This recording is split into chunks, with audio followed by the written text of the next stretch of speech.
Guys എല്ലാവർക്കും സുഖമാണെന്ന് വിചാരിക്കുന്നു. ഓക്കെ, ഞാനാണെങ്കിൽ ഇപ്പോൾ വന്നതെന്ന് വെച്ചാൽ ഇനി തൊട്ട് നമ്മൾ ഇതുവരെ ലോങ് വീഡിയോ ഒന്നും ഇട്ടിട്ടില്ല. അപ്പോൾ ഇനി തൊട്ട് കുറച്ച് വ്ളോഗും കാലമൊക്കെ സ്റ്റാർട്ട് ചെയ്താലോ എന്ന് ആലോചിച്ചുകൊണ്ടിരിക്കുകയാണ്.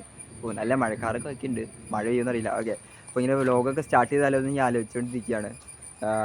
പിന്നെ എപ്പോഴും നമ്മൾ ഷോർട്സ് മാത്രമല്ലേ ഉള്ളൂ. അപ്പോൾ കുറച്ച് ലോങ് വീഡിയോ ഇട്ടാലോ എന്ന് ഞാൻ ആലോചിച്ചുകൊണ്ടിരിക്കുക. അപ്പോൾ ഇതിൻ്റെ ഒരു തുടക്കമാണ് ഈ ഒരു വീഡിയോ ട്രെയിൽ പോലെ. അപ്പോൾ ഞാനാണെങ്കിൽ എൻ്റെ നാട്ടിലാണെങ്കിൽ ഒരു ഫിഷ് ഫാം ഉണ്ട്. അപ്പോൾ ഞാൻ അത് ആദ്യം കാണിച്ചു തരാം കേട്ടോ ഗൈസ്. ഓപ്പൺ അല്ല, എന്നാലും ഞാൻ പുറത്തെ സംഭവങ്ങളൊക്കെ കാണിച്ചു തരാം കേട്ടോ. കാണിച്ചു തരാം, മീനൊന്നും കാണാനില്ല. ഓക്കെ, ഞാൻ കാണിച്ചു തരാം ഗൈസ്. അടച്ച് ഗൈസ് കാണാൻ പറ്റുന്നുണ്ടോ ഗൈസ്? കാണാൻ പറ്റുന്നുണ്ടോ ഗൈസ്? ഗൈസ് ഇതിലൊക്കെ മീനുണ്ട് ഗൈസ്, കാണാൻ പറ്റുമെന്ന് അറിയില്ല. കണ്ടു ഗൈസ്, ഇതിൽ അരപ്പൈപ്പാന്ന് തോന്നുന്നു.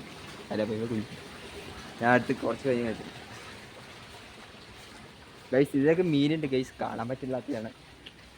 കണ്ടു, ഇഷ്ടംമാതിരി സ്പേസാണ് ഗൈസ്. ഗൈസ് ഇവിടെ മഴ വരാണ്ട് നമ്മൾ നല്ല മഴക്കാർ വെച്ചിട്ടുണ്ട്. അപ്പോൾ നമ്മൾ പോവാ വീട്ടിലിട്ട്. അപ്പോൾ ഗൈസ് അവിടെ മഴയെങ്കിൽ ഇടിയും മഴക്കാരൊക്കെ ഇപ്പോഴും വയ്ക്കുന്നുണ്ട്. മറ്റേ ഭയങ്കര ഇടിയൊക്കെയാണ്. അപ്പോൾ അവിടെ വെച്ച് ഔട്ട്ഡോർ പറയാൻ പറ്റില്ല. അപ്പോൾ നിങ്ങളാണെങ്കിൽ സപ്പോർട്ട് ചെയ്യുക, കമൻറ്റിലൂടെ എന്തെങ്കിലും പോരായ്മയൊക്കെ ഉണ്ടെങ്കിൽ പറയുക. അപ്പോൾ നമ്മുടെ വീഡിയോ ഒന്ന് ലൈക്ക് ചെയ്യണം, സബ്സ്ക്രൈബ് ചെയ്യണം ചേട്ടാ. അപ്പോൾ അടുത്തൊരു നല്ലൊരു വീഡിയോ ആയിട്ട് വരാം. അതുവരെയ്ക്ക് സ്റ്റേ ട്യൂൺ കേട്ടോ.